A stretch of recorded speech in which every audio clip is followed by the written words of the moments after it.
இந்த கருவாட்டு பேரு வாழை நெத்தில கருவாடு. கருவாடெல்லாம் ரோஸ்ட் ஆயிடுச்சு, எடுத்துக்கலாம்.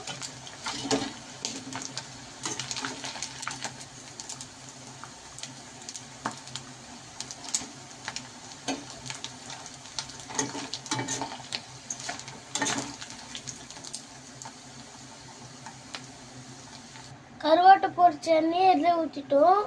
இதில் நல்லா காய்ட்டும். கடுகு, ஜீரகம், வெந்தயம் போட்டுக்கலாம்.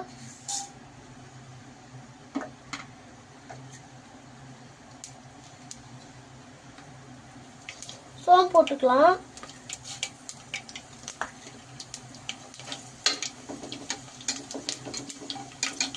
வெங்காயத்தையும் பச்சை மிளகாயும் போட்டுக்கலாம். பூண்டு போட்டுக்கலாம். ஒரு கட்டி பூண்டு எடுத்து நசுக்கி வச்சிருக்கோம்.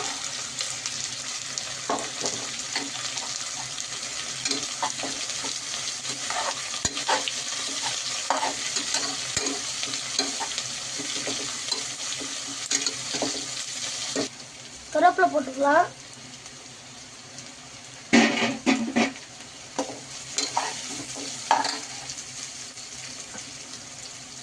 தக்காளி போட்டுக்கலாம்.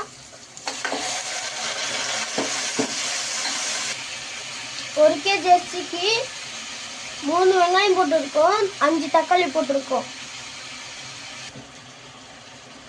தேவையான அளவுக்கு உப்பு போட்டுக்கலாம். மஞ்சத்தூள் போட்டுக்கலாம்.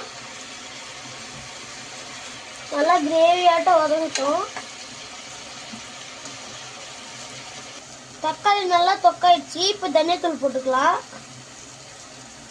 வீட்டு சாம்பார் பொடி தான் போடுறோம். 2 டீஸ்பூன் போட்டுக்கலாம். நல்லா வதங்கிடுச்சு. ஒரு சொம்பு தண்ணி ஊற்றிக்கலாம்.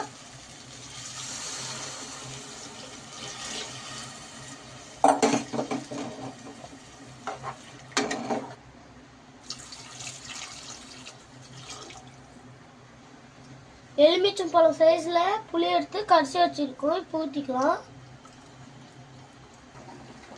நல்லா கொதிக்குது. அரிசி போட்டுக்கலாம். நம்ம எந்த அரிசி போடுறோம்னா இன்னைக்கு ஊரில் அடிச்ச மில்லில் அடிச்ச அரிசி போட்டுக்கலாம். சாப்பிட நல்லா டேஸ்டாக இருக்கும். வாங்க அரிசி போட்டுக்கலாம்.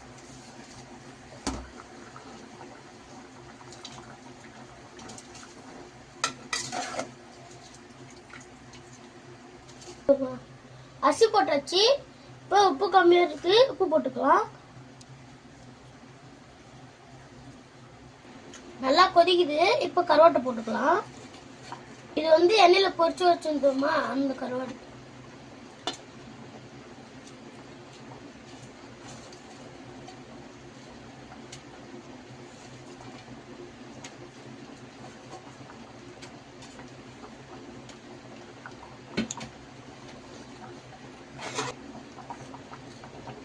கொத்தமல்லி போட்டுக்கலாம்.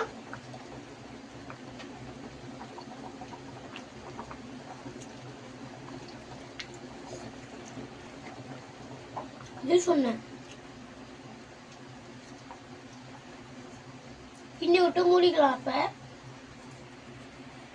மூடி 2 விசில் வச்சு இறக்கிடலாம். ஸ்டீம் எல்லாம் போயிடுச்சு. இப்போ ஓபன் பண்ணி பார்த்துக்கலாம். சூப்பரா வந்துருக்கு.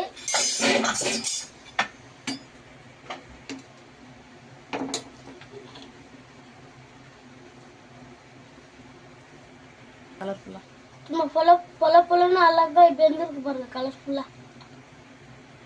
டேஸ்ட் பார்த்துக்கலாம்.